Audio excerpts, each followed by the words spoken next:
So guys, welcome back to another video.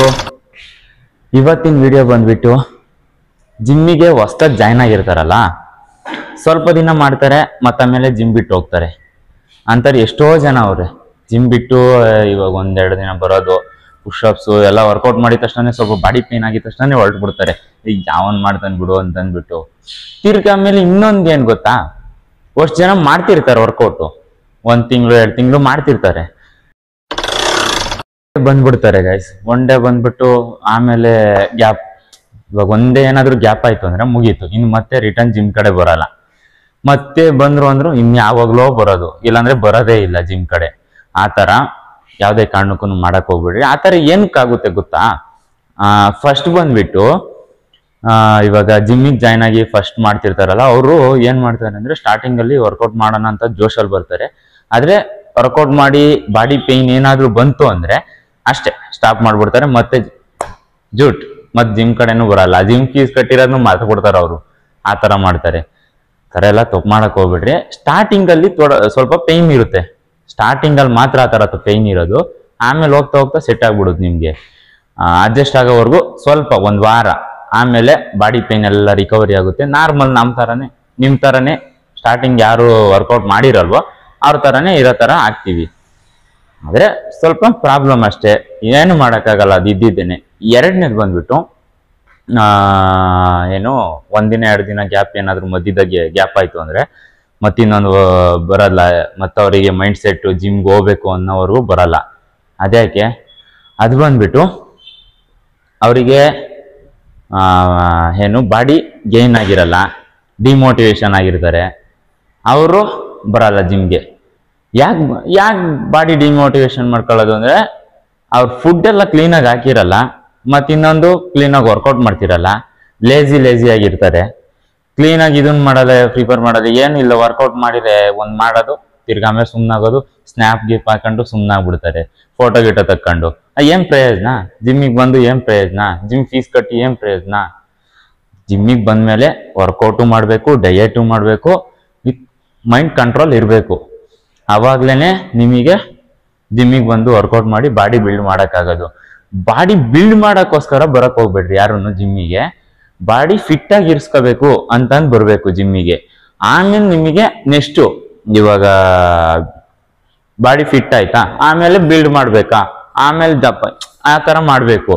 ನೀವು ಸ್ಟಾರ್ಟಿಂಗಲ್ಲೇನೆ ಯಾವುದೋ reels ನೋಡ್ಬಿಟ್ಟು ಬಂದ್ಬಿಟ್ಟು ನಾನು ಸ್ವಲ್ಪ ದಪ್ಪ ಆಗಬೇಕು, ಬಾಡಿ ಬಿಲ್ಡ್ ಮಾಡಬೇಕು, ಸರಿಯಾಗಿ ಆ ಥರ ಆ್ಯಪ್ಸ್ ಮಾಡಬೇಕು, ಈ ಥರ ಆ್ಯಪ್ಸ್ ಮಾಡಬೇಕು, ಈ ಥರ ಬಿಲ್ಡ್ ಮಾಡಬೇಕು ಅಂತ ಅನ್ಬೋತಿರಲ್ಲ.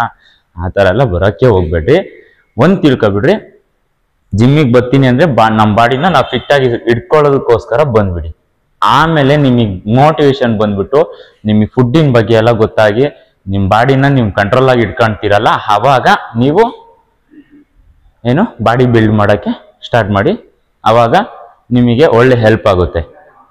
ಸುಮ್ಮನೆ ಅರ್ಧ ಮಾಡ್ಕೊಂಡೆಲ್ಲ ಜಿಮ್ ಫೀಸ್ ಕಟ್ಬಿಟ್ಟೆಲ್ಲ ಏನು ಹೇಳಿ, ಅದೇ 1,000ನ ಡಯಟಿಗೆ ಯಾರಿಗಾದ್ರೂ ಕೊಟ್ರೆ ಅವರಾದ್ರೂ ಡಯಟ್ ಮಾಡ್ಕೊಂಡು ಇದ್ಬಿಡ್ತಾರೆ.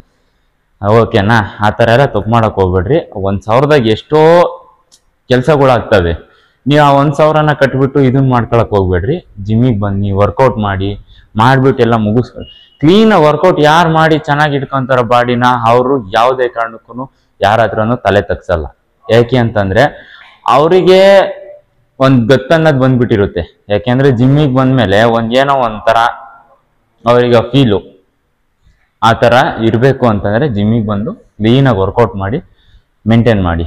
ಅದಕ್ಕೋಸ್ಕರ ನೀವು ಪುಷಪ್ಸು ಫುಲ್ಅಪ್ಸ್ನು ಇದೆಲ್ಲ ಹೆವಿ ಮಾಡಕ್ ಹೋಗ್ಬೇಡ್ರಿ. ಸ್ಟಾರ್ಟಿಂಗ್ ಬಂದಾಗ ಹೆವಿ ವರ್ಕೌಟ್ ಮಾಡೋದು, ಜಿಮ್ಮಿಗೆ ಬಂದಿದ ತಕ್ಷಣನೇ ಆ ಥರ ಎಲ್ಲ ಪ್ರಾಬ್ಲಮ್ ಮಾಡಕ್ ಹೋಗ್ಬೇಡ್ರಿ. ಜಿಮ್ಮಿಗೆ ಬಂದಿದ ತಕ್ಷಣ ಸ್ವಲ್ಪ ಕಮ್ಮಿ ನಾರ್ಮಲ್ ಆಗಿ ಮಾಡ್ಕೊಳ್ಳಿ. ಆಮೇಲೆ ಹೋಗ್ತಾ ಸ್ವಲ್ಪ ಜಾಸ್ತಿ ಮಾಡ್ಕೊಂಡು ಹೋಗಿ. ಅವಾಗ ನಿಮಗೂ ಹೆಲ್ಪ್ ಆಗುತ್ತೆ. ಈ ಥರ ನೀವು ಮೇಂಟೈನ್ ಮಾಡಬೇಕು ಅಂತಂದ್ರೆ ಫಸ್ಟು ಪುಷಪ್ಸ್ನ ಹೊಡಿಬೇಕಾದ್ರೆ ನಾರ್ಮಲ್ ಆಗಿ ಒಂದು 10 ಕೌಂಟ್ಸು, ಆಮೇಲೆ ಫುಲ್ಅಪ್ಸಿಗೆ ಒಂದು 10 ಕೌಂಟ್ಸು, ಈ ಥರ ಕಮ್ಮಿ ವೆಯ್ಟಿಗೆ ಕಮ್ಮಿ ಇದರಲ್ಲಿ ಹೋಗಿ. ಆಮೇಲೆ ನಿಮಗೆ ಬಾಡಿ ಪೇನ್ ಅನ್ನೋದು ಜಾಸ್ತಿ ಇರಲ್ಲ. ಓಕೆನಾ? ಆ ಥರ ಯಾವುದೇ ಕಾರಣಕ್ಕೂ ಪ್ರಾಬ್ಲಮ್ ಮಾಡಕ್ ಹೋಗ್ಬೇಡ್ರಿ. ಜಿಮ್ಮಿಗೆ ಬಂದು ವರ್ಕೌಟ್ ಮಾಡಿ, ಮಿಸ್ ಮಾಡಕ್ ಹೋಗ್ಬೇಡ್ರಿ ಯಾರನ್ನು. ಅದಕ್ಕೋಸ್ಕರ ಗೈಸ್, ಈ ಎರಡನೇ ಏನವ್ರೆ ಅರ್ಧದಾಗೆ ಬಿಟ್ಟು ಹೋಗ್ತಾರಲ್ಲ, ಅವರು ಆದಷ್ಟು ಫುಡ್ನ ಮೇಂಟೈನ್ ಮಾಡಿ. ಫುಡ್ಡು ಎಷ್ಟು ಹೈ ಕ್ವಾಲಿಟಿ ಫುಡ್ ಕೊಡ್ಕೊಂಡು ಬಾಡಿನ ಗೇನ್ ಮಾಡ್ಕೊಂಡು ಚೆನ್ನಾಗಿ ಇಟ್ಕೊಂತೀರೋ ಅವಾಗ ನೀವು ಡಿಮೋಟಿವೇಶನ್ ಆಗಲ್ಲ, ಮತ್ತೆ ಜಿಮ್ಮಿಗೆ ಬರೋಕ್ಕೂ ಒಂದು ಇಂಟ್ರೆಸ್ಟ್ ಇರುತ್ತೆ. ನಾನು ಸ್ಟಾರ್ಟಿಂಗಲ್ಲಿ ಹಂಗೆ ಇದ್ದಿ, ಆಮೇಲೆ ಹೋಗ್ತಾ ಹೋಗ್ತಾ ಹೋಗ್ತಾ ಹೋಗ್ತಾ ಹೋಗ್ತಾ ಹೋಗ್ತಾ ಹೋಗ್ತಾ ಮೋಟಿವೇಶನ್ ತಗೊಂಡ್ಬಿಟ್ಟು ಆಮೇಲೆ ಫುಡ್ ಎಲ್ಲ ಚೆನ್ನಾಗಿ ಹಾಕೊಂಡು ಚೆನ್ನಾಗಿ ಬಾಡಿ ಫಿಟ್ ಮಾಡಿಕೊಂಡು ಆಮೇಲೆ ಬಂದ್ಮೇಲೆ ನಮಗೆ ಜಿಮ್ ಅನ್ನೋದೇ ಬಿಟ್ಟು ಹೋಗಕ್ಕೆ ಇಂಟ್ರೆಸ್ಟ್ ಆಗಲ್ಲ. ಅವಾಗ ನೀವು ಜಿಮ್ ಬಿಟ್ಟು ಹೋಗೋದಲ್ಲ, ನೀವೇ ಜಿಮ್ ಬಿಟ್ಟು ಹೋಗ್ತೀವಿ ಅಂದ್ರೆ ಜಿಮ್ಮೇ ನಿಮ್ಮನ್ನ ಕರ್ಕೊಂಬರುತ್ತೆ. ಜಿಮ್ ಎಲ್ಲೂ ಬಿಟ್ಟು ಹೋಗಲ್ಲ ನೀವು, ಆ ತರ ಆಗುತ್ತೆ. ಅದಕ್ಕೋಸ್ಕರ ನೀವು ಫುಡ್ನ ಚೆನ್ನಾಗಿ ಹಾಕಿ, ಹೈ ಕ್ವಾಲಿಟಿ ಇರೋ ಫುಡ್ಡು ಅಂದ್ರೆ ಹೈ ಪ್ರೋಟೀನ್ ಇರೋ ಫುಡ್ಡು, ಚಿಕನ್ನು ಈ ತರ ಎಲ್ಲ ಫುಡ್ನ ಮೇಂಟೈನ್ ಮಾಡಿ. ಚೆನ್ನಾಗಿ ಮೇಂಟೈನ್ ಮಾಡಿದಾಗ ನಿಮಗೂ ಒಂದು ಹೆಲ್ಪ್ ಆಗುತ್ತೆ. ಪ್ರೋಟೀನ್ನ ಇಂಟೇಕ್ ಮಾಡಿ ಆದಷ್ಟು ಜಾಸ್ತಿ. ಗೈಸ್, ಈ ವಿಡಿಯೋದಲ್ಲಿ ಇಷ್ಟೇ. ಈ ವಿಡಿಯೋನ ನಿಮಗೆ ಹೆಲ್ಪ್ ಆಗುತ್ತೆ ಅಂದ್ಕೊಂಡು ಮಾಡಿದ್ದೀನಿ ಚಿಕ್ಕದಾಗಿ. ನಿಮ್ಮ ಫ್ರೆಂಡ್ಸಿಗೆಲ್ಲ ಶೇರ್ ಮಾಡಿ. ಈಗ ಹೊಸ್ದಾಗಿ ಯಾರು ಜಾಯ್ನ್ ಆಗಿರ್ತಾರೆ ಮತ್ತೆ ಮಧ್ಯದಾಗ ಯಾರು ಬಿಟ್ಟು ಹೋಗ್ತಾರೆ ಜಿಮ್ನ ಅಂತರಿಗೆ ಈ ವಿಡಿಯೋನ ಶೇರ್ ಮಾಡಿ ಆದಷ್ಟು. ಓಕೆ ಗೈಸ್, ಈ ವಿಡಿಯೋದಲ್ಲಿ ಇಷ್ಟೇ. ನೆಕ್ಸ್ಟ್ ವಿಡಿಯೋದಲ್ಲಿ ಸಿಗೋಣ. ಅಂಥವ್ರಿಗೂ ನಾನು ಮಿಸ್ ಮಾಡ್ಕೊತಾ ಇರಿ. ಬಿ ಫಿಟ್ ಹೇಮಂತ್ ಯೂಟ್ಯೂಬ್ ಚಾನಲ್ನ ಸಬ್ಸ್ಕ್ರೈಬ್ ಮಾಡ್ಕೊಳ್ಳಿ. ಬಾಯ್.